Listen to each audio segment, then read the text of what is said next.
Today is all about how to age backwards from the inside out. Now, I know a lot of us spend or can spend just a ridiculous amount of money on creams, possibly Botox, fillers, etc., etc. I'm 54, and I honestly think the true secret to success is what goes on sort of under the bonnet versus what you stick on your face, because I've tried lots of different face creams. Some are better value, some are just like ridiculously expensive, and I still wake up looking like a wizened prune some days. And a lot of the reason why I'm waking up looking like a wizened prune is because of lifestyle factors. 60 is not far away, and I remember in my 20s thinking, God, 60 is quite old.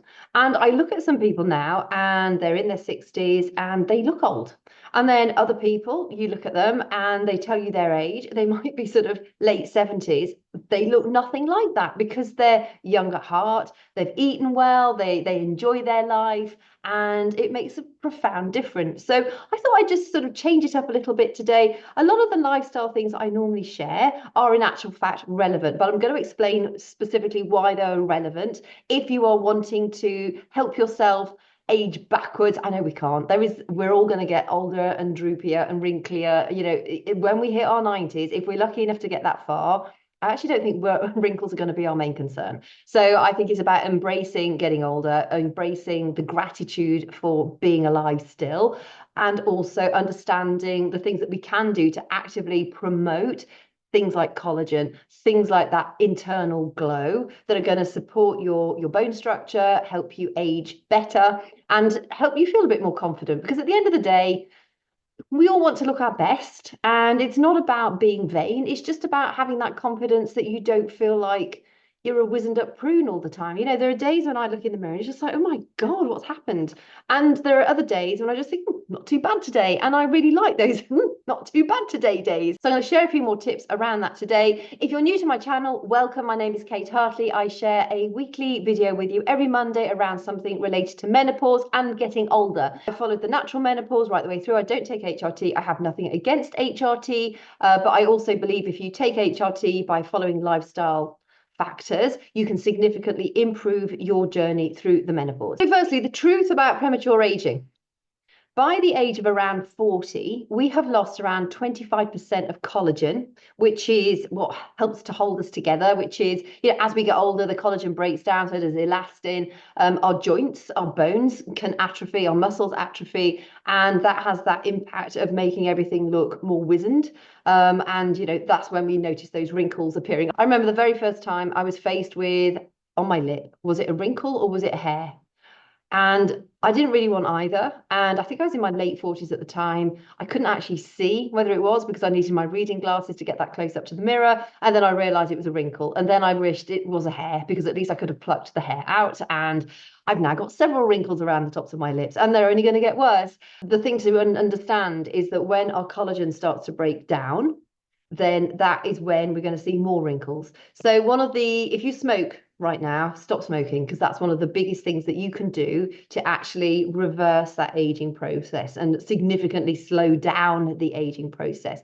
But there are also things that you can do today or tomorrow that are going to help to stimulate collagen production. We're never going to have the same amount of collagen as we did when we're younger, but we can definitely boost the amount of collagen that we're creating. And all the things that I'm going to suggest to you today are things that really you ought to be doing in any case, and are going to help support your life pod, your healthy longevity on every level. So my first tip to help produce collagen and maintain the collagen that you have to slow down the depletion of your collagen stores is exercise. Exercise benefits us for a myriad reasons. One of those things is that as you are exercising, you're improving the circulation of the blood and your lymph around the body. That is essentially delivering nutrients like oxygen, like new blood cells to all the different cells of the body. And it's also helping to get rid of toxins through the lymphatic system, through sweating, and by moving, you're also stimulating collagen production. The other thing to take into account when you're strength training is that when you're building lean muscle, you're actually making micro tears in the muscle. And because the muscles are getting stronger, they're also pulling on the joints and the bones in a good way. That sort of trauma, that mini trauma that's occurring when you're exercising, actually stimulates the production of collagen. That is the whole point of, you're not just building up new muscle, you're building up new collagen as well. And that is what will help to not only support your structure, your skeletal structure, your muscles. It will also have a profound impact on actually how you look, because it's not just the collagen in your sort of your joints, your connective tissue, it's the collagen all around your body. Exercise also helps to boost the body's ability to sort of nuke free radicals. Free radicals are the things out there, the things in us that can create cancer, can create all sorts of bad things that we don't want to happen. And when we exercise, we're increasing our production of antioxidants. And while antioxidants are killing off the free radicals, they also are really key in stimulating collagen production. So again, another reason why exercise is so beneficial for your collagen levels. And finally, also exercise helps us manage stress effectively. It releases feel-good hormones, it helps to gobble up stress hormones, and we all know that stress has just such a horrible breaking down effect on the body. So when you are looking after your body as you should, you're helping to flood it with feel-good hormones, you're helping to get rid of some of those stress hormones. That in and of itself is also going to protect the collagen and also boost the renewal of collagen inside of your body. So in a nutshell, start to do some strength training, include maybe high intensity interval training a couple of times a week, depending on where you're at with your schedule. If you do regular exercise, you may need to back off your cardio a bit and include a bit more strength training, and make the cardio sessions ideally shorter, because that can also contribute to stress and cortisol rising, and also belly fat. There are a lot of women that I talk to these days who are long distance runners and they've got the belly fat. That is because that sort of extended cardio is breaking down your muscle tissue, and it's also creating stress in the body, which is contributing to that belly fat. Belly fat really is a stress response. So just be mindful of that. So if you can incorporate more strength training, and you don't even need to be in a gym, you're not going to get bulky. You do not have the amount of testosterone in your body that a man does. So you're only going to build lean muscles. So you will not bulk up, but you will feel so much better. You'll look better, but most importantly, you will feel better. And I think, when you can consider the impact that has on everything, your gut health, your mental health, your collagen production, your ability to look younger, and obviously feel more confident, it's an absolute no-brainer. Anti-aging nutrition. So vitamin C is absolutely key. You may be using a vitamin C serum to help reduce liver spots, to help, brighten up your complexion.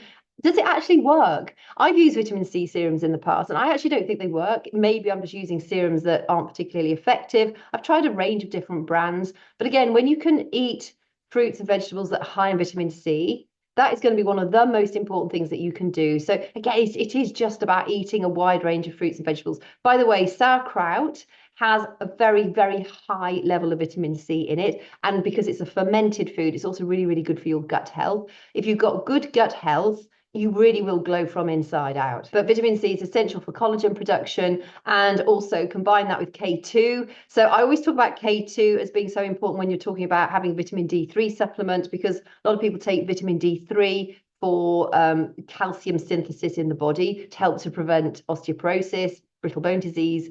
And K2 directs the calcium where to go, so to your teeth, to your bones, not to your lungs, not to your arteries. So the D3-K2 combination is really important. But as far as collagen goes, K2 also has a profound impact on keeping your skin looking youthful and plumped up.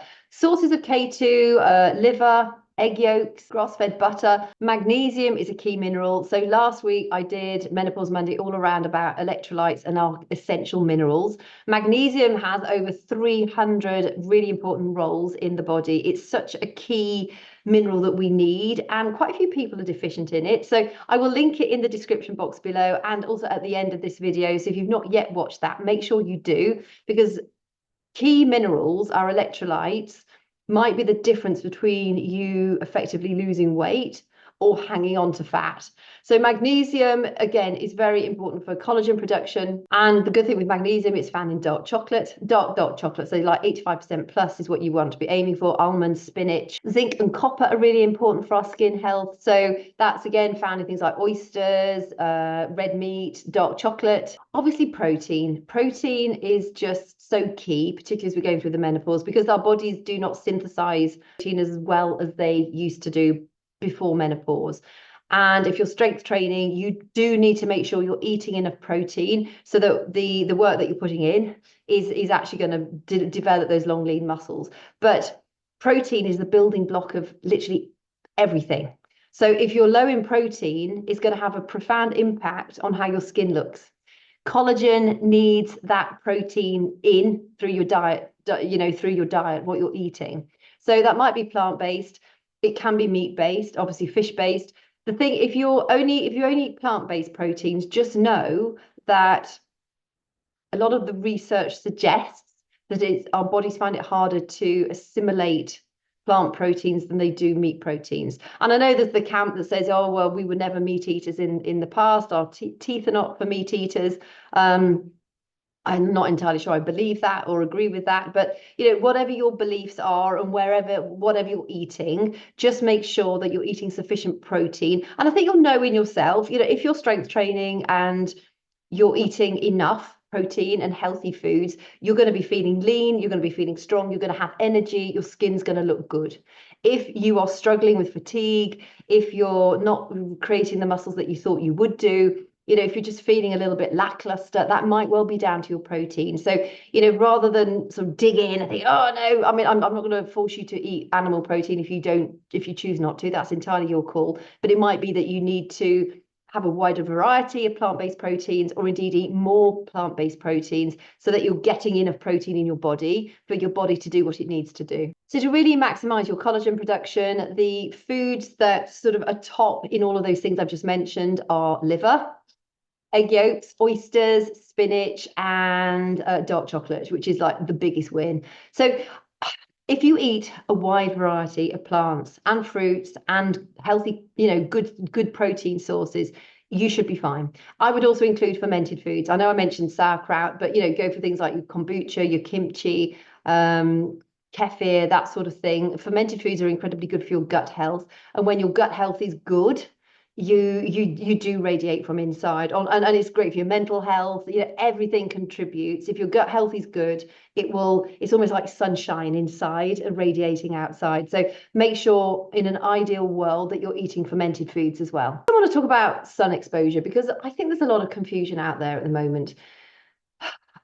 Most skincare products have built-in sunscreen, but there's a little bit of an anomaly. So a lot of sunscreens, and in fact, a lot of products that we use in our skin, they have toxins in, which are not good for you because you absorb them through the skin. So firstly, I would say whatever moisturizers you use, whatever you're putting on your body skin, your face skin, make sure that it has not got those nasties like the phthalates, the parabens, and all the other stuff. If you go onto the EWG, so the Environmental Working Group, you can put in your product and it'll give it a score to sort of spit out whether it's a healthy one or it's not so healthy. And it does like a traffic light. So red, obviously, bin it.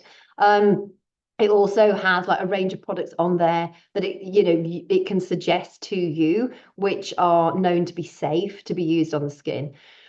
So that is one thing you need to consider. And these sunscreen blocks, a lot of them block the UVA and the UVB. That's absolutely fine. However, we need a little bit of UVA. We definitely need UVB. UVB is where we get our vitamin D3 from. Vitamin D3 has such a profound impact on every cell in our bodies. And the crazy thing is that as we've been promoting the fear of skin cancer and reducing our sun exposure, the rates of melanoma, I think I read somewhere they've gone up like 2,000% since we've been using sunscreen. And also a lot of melanomas appear where the sun doesn't shine. The sun doesn't get access to. It doesn't really make sense. Now, I'm not saying don't go without your sunscreen. I literally never wear sunscreen unless I went on holiday and I knew I was going to be lying in the sun, and then I'd be very determined to find a healthy sunscreen, because a lot of sunscreens are not healthy either. They do have the toxins in them, and if you have a look on the Environmental Working Group, you'll see the ones that perhaps you use.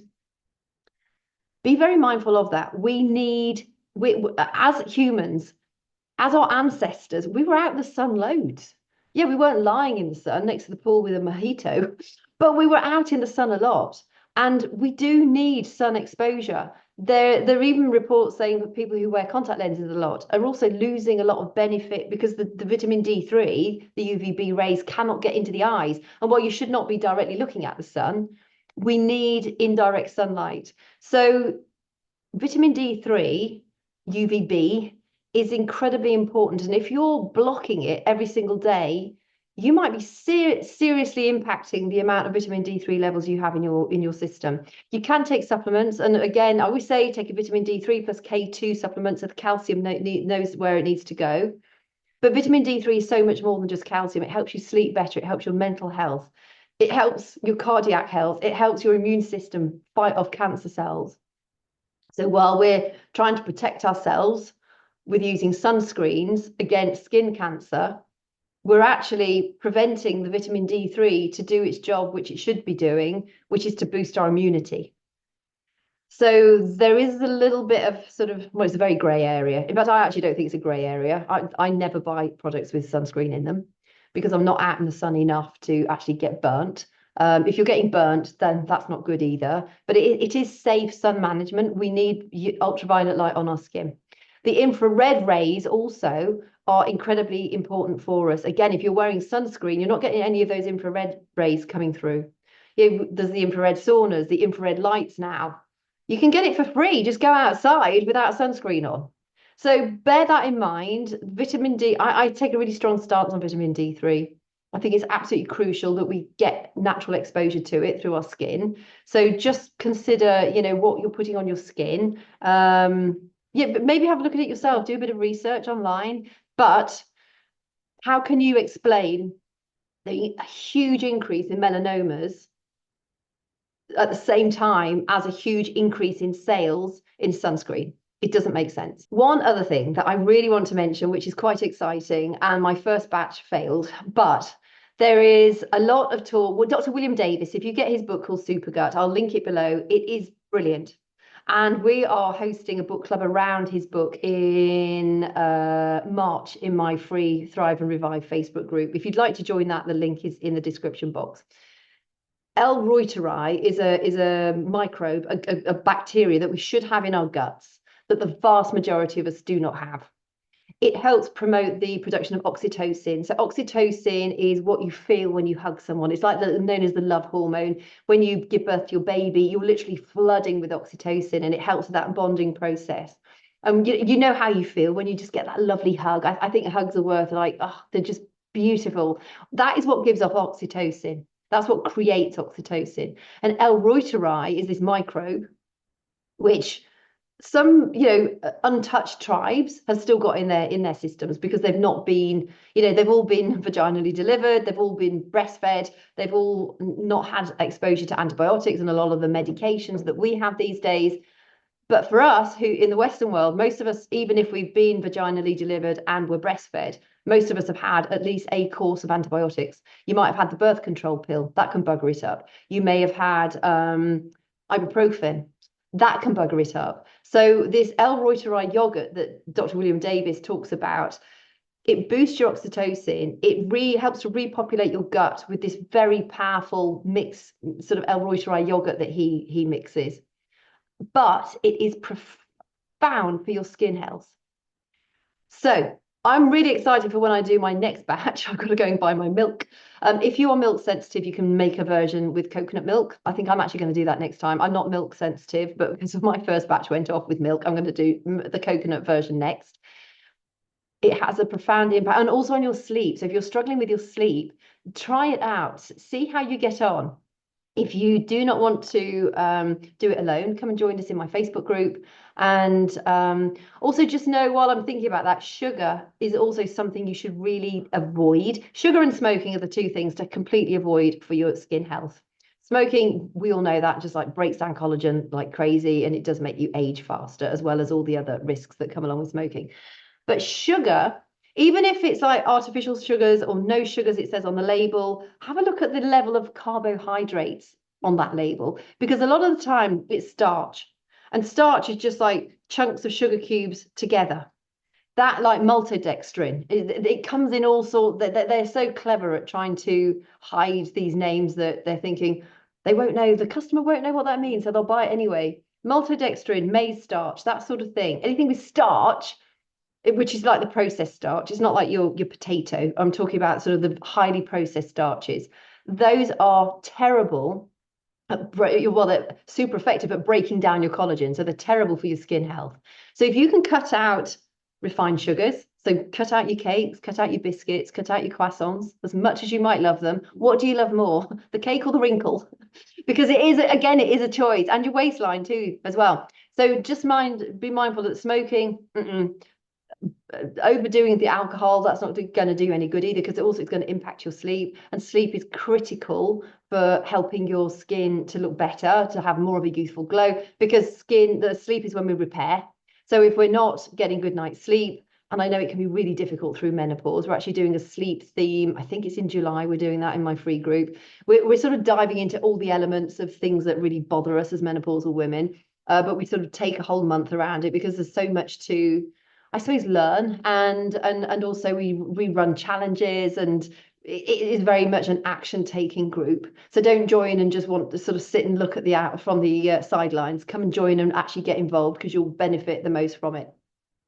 But sleep is absolutely key. But if you can avoid smoking, avoid the sugary stuff, and then that will have a profound impact on your skin and how you show up. It'll also help reduce breakouts and that sort of thing. Another couple of things you can do to help boost the circulation of your skin, particularly around your face. Well, you may cold dunk. I'm a complete wimp with cold water. I can do it in Cornwall. I can't do it here in Scotland for some reason. I've not managed to lower myself into a loch. And to the thought of actually getting into a cold shower or a cold like dunking pool outside is just like, I just can't make myself do it. However, you can plunge your face into a really cold bowl of water. You don't even need to leave it there long, sort of 8 to 10 seconds.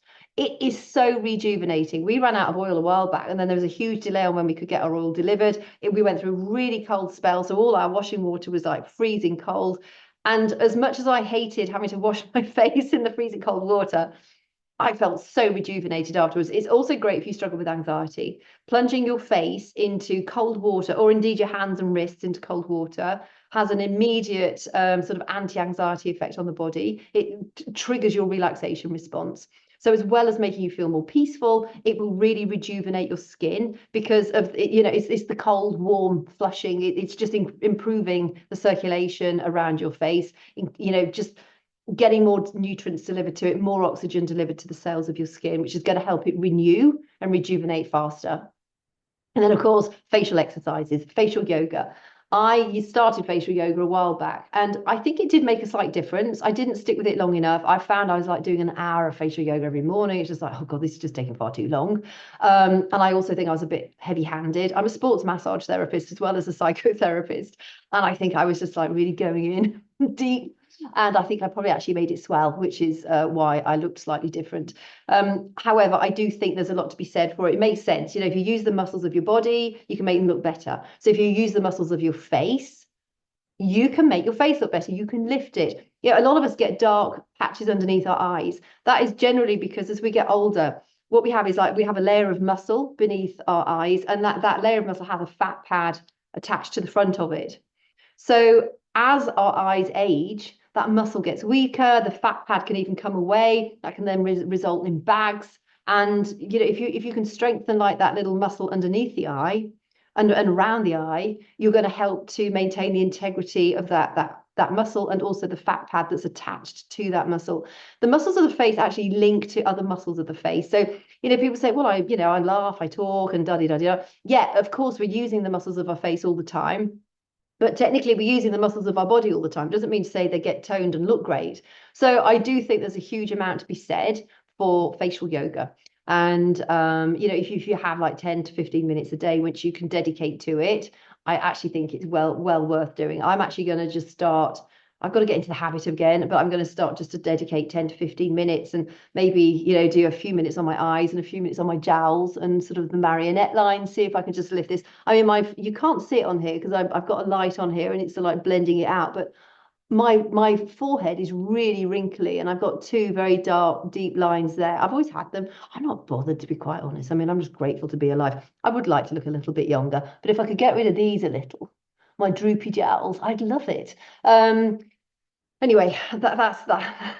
That's another video I will do one day. Face yoga. Maybe we should do a face yoga video together once I've sort of like learned all the moves again, and we can share them. And I maybe if I start to do it and it works, then we can do like a before and after, and I can share what's worked with me, so you can copy the same. Or if you've got any tips on face yoga, please drop them in the comments below, because I'd love to hear them if you think that it's actually worked for you as well. So remember, we cannot stop the aging process, but we can slow it down and even reverse it in some cases. There's a friend of mine who I caught up with recently who used to smoke and had quite a wrinkled face. I would say was aging not the best. And I caught up with that friend not long ago, and wow, what a difference. No longer smoking, really got ninja on food and not drinking too much alcohol and prioritizing sleep. And I would say it took probably a good 10 years off. I was really, really surprised. So it does work. I mean, I think we all know it works. It's just that we're resistant to making a few changes. And I hope that what I've shared today has been helpful with you. But I honestly believe that if we can nurture from within, we glow from within. And while you might use the expensive face creams, you might use the Botox, the fillers and stuff. I mean, to be honest, personally, I've never used Botox, and I'm not entirely sure I'd want to stick Botox in my face. I don't know. A jury's out on it. I think I'm just going to age gracefully-ish. I'm just going to get wrinklier. But yeah, let's try and slow down that process as much as we can. And everything that you do to slow down the aging process is going to make you feel better on the whole, in any case, because it is all tied into a healthy lifestyle. So with that, thank you for your company today. If you've got any questions, drop them in the comments below. If you'd like me to include anything in a future episode, again, drop it in the comments below. Or even better, come and join us in the Thrive and Revive Facebook group, and we can get to know each other on a deeper level over there. Chat to you soon.